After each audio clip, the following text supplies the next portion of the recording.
स्वागत है आपका MBN न्यूज़ नेटवर्क में। बात करेंगे देश प्रदेश की बड़ी खबरों की।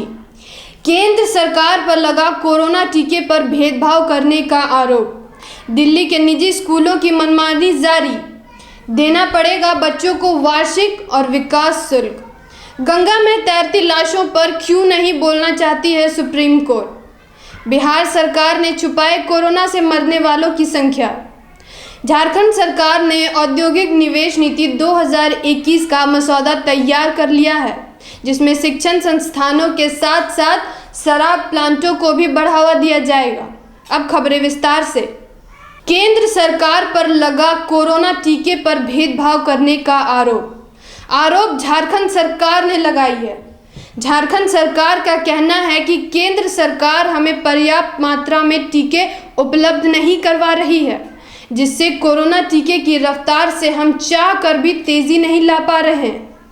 वहीं सोमवार को टीके की कमी के कारण जामताड़ा में टीकाकरण नहीं हो पाया। राज्य सरकार का आरोप है कि केंद्र सरकार से हमें जितना वैक्सीन मिलनी चाहिए उससे 12 लाख कम मिल रहे हैं, जबकि छत्तीसगढ़ जैसे कम आबादी वाले राज्य को झारखंड से 16 लाख टीके अधिक मिले हैं। बीजेपी और मीडिया सरकार के नीति नियमों की वाहवाही करने में पीछे नहीं हटती। मीडिया आपको बीजेपी की खामियों को कभी नहीं दिखाएगी। आखिर इस टीके पर भेदभाव क्यों? क्या केंद्र सरकार के पास राज्यों को पर्याप्त मात्रा में भेजने के लिए टीके नहीं हैं, या फिर एक मूल निवासी आदिवासी सरकार को बदनाम करने की एक चाल है? दिल्ली के निजी स्कूलों की मनमानी जारी। देना पड़ेगा बच्चों को वार्षिक और विकास शुल्क। कोरोना काल से सभी सरकारी और गैर सरकारी शिक्षण संस्थाएं बंद पड़े हुए हैं। बच्चों को ऑनलाइन माध्यम से जैसे तैसे पढ़ाने का सिलसिला अभी भी जारी है, लेकिन ऑनलाइन माध्यम से सभी बच्चों को समान रूप से लाभ नहीं मिला है, जिसके कई कारण रहे हैं। दिल्ली हाई कोर्ट ने बच्चों से वार्षिक और विकास शुल्क माफ करवाने की याचिका को रद्द कर दिया है। फिलहाल सुप्रीम कोर्ट ने इस मामले में दखल देने से मना कर दिया है। इस कोरोना ने लोगों के आर्थिक जीवन पर जोरदार प्रहार किया है। ऐसे में निजी स्कूलों द्वारा बच्चों से जबरन शुल्क वसूलना कितना सही है और कितना गलत, इसका निर्णय हम आप पर छोड़ते हैं। गंगा में तैरती लाशों पर क्यों नहीं बोलना चाहती है सुप्रीम कोर्ट। इस कोरोना काल में बीजेपी की गलत नीतियों व आयोजनों के कारण देश में लाखों लोगों की जानें गई हैं। देश में ऐसा दृश्य देखने को मिला है जो शायद और किसी देश में देखने को नहीं मिला होगा, चाहे वो शमशान घाटों के बाहर लाशों की लंबी कतार हो या फिर गंगा पर बहती लाशें। उत्तर प्रदेश और बिहार में गंगा पर तैरती लाशों पर सुप्रीम कोर्ट ने सुनवाई करने से इनकार कर दिया है। कोर्ट ने याचिका दायर करने वालों से कहा, आप जो मुद्दा उठा रहे हैं वह गंभीर समस्या है, हम आपकी बात से सहमत हैं, मगर सौभाग्य से अब ऐसा कुछ नहीं हो रहा है। अब ऐसी स्थिति नहीं है जैसे पहले थी। कोर्ट केंद्र सरकार का बचाव कर रही, क्योंकि केंद्र और कोर्ट दोनों जगह द्विजों की बहुलता है। बिहार सरकार ने छुपाए कोरोना से मरने वालों की संख्या।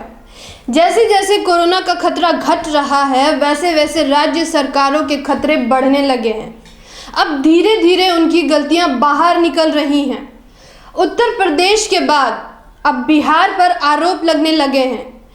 सिविल रजिस्ट्रेशन सिस्टम CRS की रिपोर्ट ने खुलासा किया है कि इसी साल 31 मई तक बिहार में 2.15 लाख मौतें हुई, मगर बिहार सरकार ये वास्तविक आंकड़े छुपाते हुए सिर्फ 3,766 मौतें ही सार्वजनिक किया।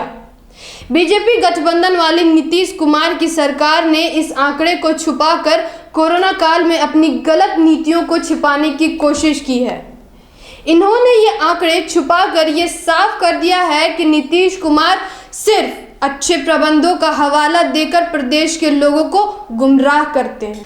झारखंड सरकार ने औद्योगिक निवेश नीति 2021 का मसौदा तैयार कर लिया है, जिसमें शिक्षण संस्थानों के साथ साथ शराब प्लांटों को भी बढ़ावा दिया है। नए नीति के अनुसार शिक्षण संस्थाएं व शराब प्लांट लगाने पर राज्य सरकार द्वारा 25 करोड़ का सब्सिडी दिया जाएगा। इस नीति का उद्देश्य निवेशकों को राज्य में निवेश के लिए आमंत्रण करना है। सरकार का मानना है कि झारखंड में उच्च शिक्षा, तकनीकी शिक्षा और स्वास्थ्य के क्षेत्र में बड़े बड़े इंस्टीट्यूट की कमी है।